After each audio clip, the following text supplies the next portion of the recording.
ఏవండోయ్! Welcome to పిల్లల్లో వేడిని తగ్గిద్దామా episode number 7. ఇవాళ రెసిపీ ఏంటా అని చూస్తున్నారా? నిజానికి నేను ఇవాళ మీకు రెసిపీ ఏం చెప్పను కానీ, నేను పర్సనల్‌గా రోషన్‌కి సమ్మర్‌లో తీసుకునే కొన్ని జాగ్రత్తలైతే చెప్తాను. మేబీ ఇవి కూడా మీకు బాగా యూజ్ అవ్వచ్చు. ఫస్ట్ ఏంటంటే ఫ్రీక్వెంట్‌గా వాటర్ పట్టిస్తాను. వాడు అడిగినా అడగకపోయినా సరే, ఈ వయసులో పిల్లలు అడుగుతారు కదా అని చెప్పి వదిలేయొద్దు. మనం ఎన్ని చేసి పెట్టినా వాటర్ తాగకపోతే వేస్ట్. ఎందుకంటే బయటకి రావాలి కదా ఒంట్లో ఉన్న వ్యర్థాలు. అది వాటర్‌తోనే సాధ్యమవుతుంది. అందుకే వాటర్ బాగా పట్టించడానికి ప్రిఫరెన్స్ ఇవ్వండి. తర్వాత మస్ట్ అండ్ షుడ్‌గా నేను డైలీ గ్రేప్ వాటర్ అయితే పట్టిస్తాను. వుడ్‌వర్డ్స్ వాళ్ళది.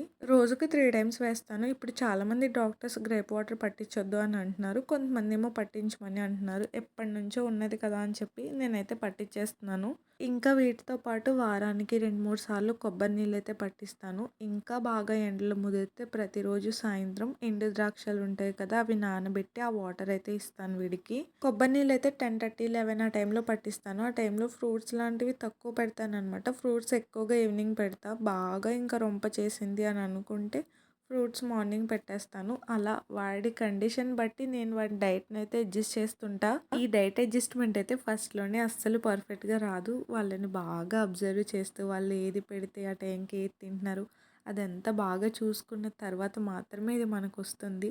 ఇంతకీ మీకు ఒక డౌట్ రావచ్చు. ఫ్రూట్స్ పెడతానంటున్నావు, రెసిపీస్ పెడతానంటున్నావు, ఇవన్నీ ఒకదాని వెనకాల ఒకటి పెట్టేస్తావా అని. లేదండి, చెప్పాను కదా డైట్ అడ్జస్ట్ చేస్తానని.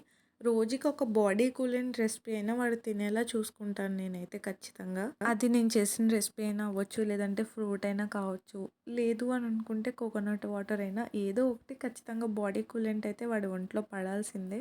ఎందుకంటే మా వాడిది చాలా వేడి ఒళ్ళు. సో బాడీ డిహైడ్రేట్ అవ్వకుండా నేను ఇలాంటివి ఏదో ఒకటి చేస్తూ ఉంటాను.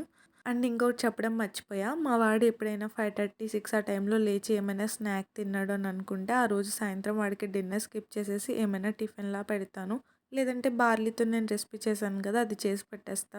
ఈజీగా డైజెస్ట్ అయిపోతుంది. సమ్మర్‌లో మ్యాక్సిమం నేను లైట్ ఫుడ్సే పెడతాను ఈవినింగ్ టైంలో ఫాస్ట్‌గా డైజెస్ట్ అవుతాయని చెప్పి. ఇవన్నీ నీకెలా తెలుసు? నువ్వేనా పెద్ద డాక్టర్ అమ్మవా అంటారేమో. డాక్టరే అవ్వాల్సిన అవసరం లేదు. ఒక్కళ్ళని శ్రద్ధగా పెంచితే అర్థమవుతుంది ఎప్పుడు ఏది పెట్టాలా అని చెప్పి. వీడియో యూస్ఫుల్ అనిపిస్తే చిన్నపిల్లలు ఉన్న వాళ్ళకి, న్యూ మామ్స్‌కి షేర్ చేయండి. నచ్చితే లైక్ చేసి ఫాలో అవ్వడం అస్సలు మర్చిపోవద్దే. మీకు ఇంకా ఏమైనా బేబీ ఫుడ్ రెసిపీస్ కావాలనుకుంటే కామెంట్ చేయండి. నేను ఖచ్చితంగా షేర్ చేస్తాను. బాయ్.